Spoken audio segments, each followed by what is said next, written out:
Catalina and Craig Smoak. All right, this 5 o'clock hour starts with David Hellman, DallasCowboys.com. He's so selfish. What a way to start an interview with a segment. Tennessee gets knocked out by Texas 8-4, and David Hellman's already trying to lure the Tennessee baseball coach to replace Paul Mainieri. David, you never lose an edge, do you? You're always on it when it comes to LSU. Yeah, I mean that's the name of the game, my guy. Like, I don't care about anybody else, and I want LSU to win, and he's a damn good coach. So his season's over. Now it's time for him to be our coach. So hopefully LSU's, I thought their team jet's been flying around looking for a coach the last week or so. So hopefully they're en route to Omaha to talk to Tony Vitello right now. That would be great. All right, David, if you had to guess right now, or say right now, the starting secondary, including the nickel, I guess you're talking about 5 people, not 4. Those starting 5 right now. Yeah, I'm boring in that regard because I think people really underestimate veteran playing time. You know, you're talking about guys that have been in the league for 4 or 5 years going against rookies. Kelvin Joseph, maybe the most notable rookie of all, didn't have as much of an off-season program because he spent some time with COVID-19. So really, and I'm not saying it'll stay this way for the whole season, but when the season starts, I think it'll be really the veterans. Anthony Brown and Trayvon Diggs outside, Jordan Lewis in the slot, DeMonte Kazee at free safety. And, the team has really been working Jaron Kearse at strong safety during the spring, but I would guess it'll be Donovan Wilson by the time the season starts. David, what is the difference between Jerry Jones and Mark Cuban? Well, I'm highly qualified to talk about Jerry. I really only pay attention to the Mavericks as somebody that covers sports in Dallas. I am definitely not a Mavericks insider, so I can't get too deep in the weeds on Mark Cuban, but I have seen people kind of comparing them in light of everything that's going on with the Mavericks with their front office turmoil. I've seen people say that Mark Cuban is kind of the guy that people think Jerry Jones is, in the sense that, he thinks he's the smartest person in the room.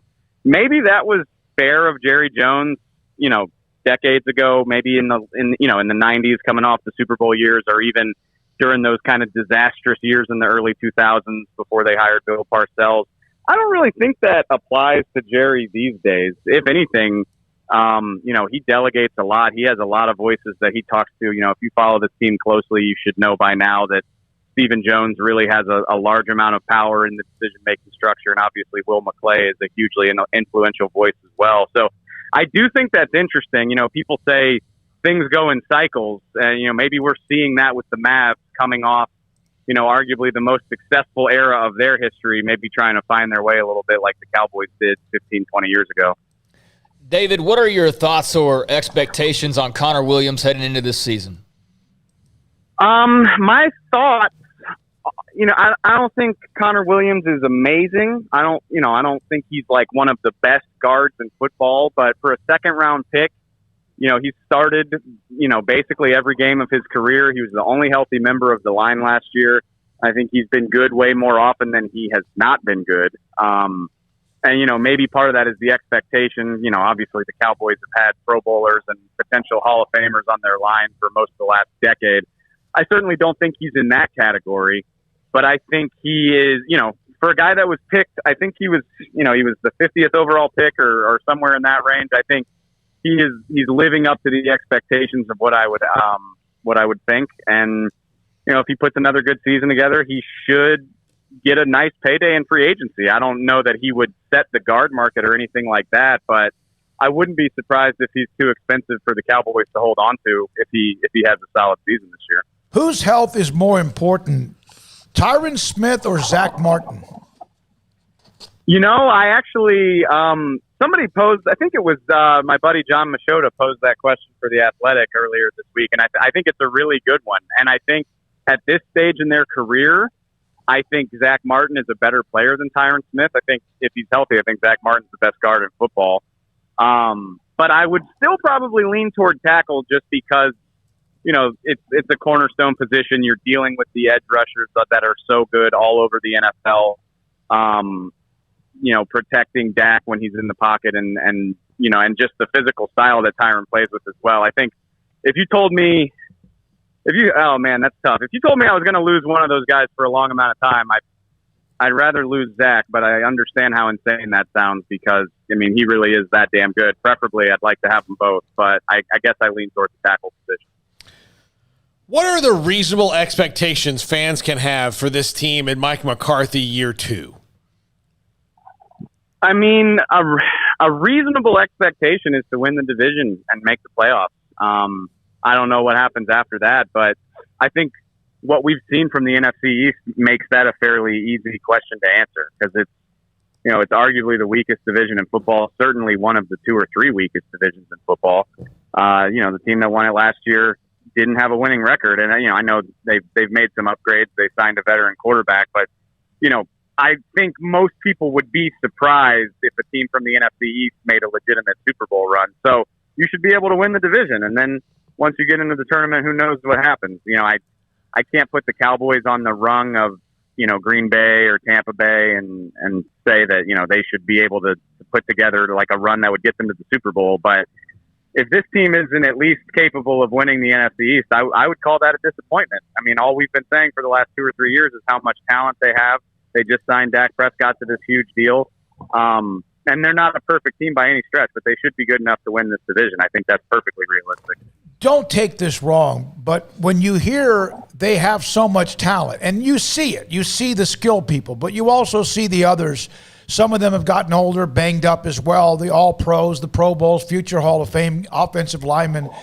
But is that sometimes true?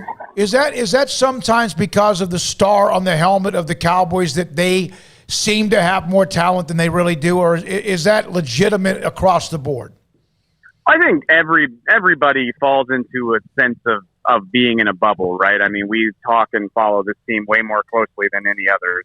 And so, yeah, you run the risk of falling into that trap. And yes, the Dallas Cowboys get overvalued. I was talking to somebody that the other day that, unfortunately for Cowboy fans, like this team's never going to sneak up on anybody ever. Like you're never going to get to the midpoint of a season and people are like, oh my God, the Cowboys are actually pretty good, because the minute they start stringing wins together, the entire nation loses its mind. I mean, that just comes with the Cowboys. All of that said, I do think that there's legitimately good talent, a lot of it, on this team. Is Tyron Smith still the best left tackle in football? No. Is Amari Cooper the best wide receiver in football? No. Is DeMarcus Lawrence one of the 3 or 4 best edge rushers? No. But all of those guys are in the upper echelon, top 10, 12 at their position. And then you have a quarterback in Dak Prescott who is definitely top 10 and seems like he's poised to be among the top 4 or 5 here in the near future. So, yes, I think it's fair to say that they get overvalued a little bit, but I also firmly believe that there is plenty of playoff caliber talent on this roster. What we hear a lot about Randy Gregory, he's grown up, he's matured, he's also bounced back and obviously shown resiliency, and they've shown incredible patience with him as well. When you saw what you could from him, the feedback, the raving about him, what would a full throttle Randy Gregory mean to that defense? Oh man, I mean, that full throttle Randy Gregory is something that I don't even know if we've ever seen. So it's hard to say. I mean, we're talking about a guy who had the talent to be a top 10 pick in the draft. Mm-hmm. It was purely his off-field and focus concerns that led him to fall. And so, I mean, again, not to overhype, but if he was able to play up to the level of expectations that were on him when he was a draft prospect, it could be huge. If he is capable of tapping into that, again, going back to what I just said, do the Cowboys have the best duo of edge rushers in the league? If Randy Gregory is tapping into that potential, probably not.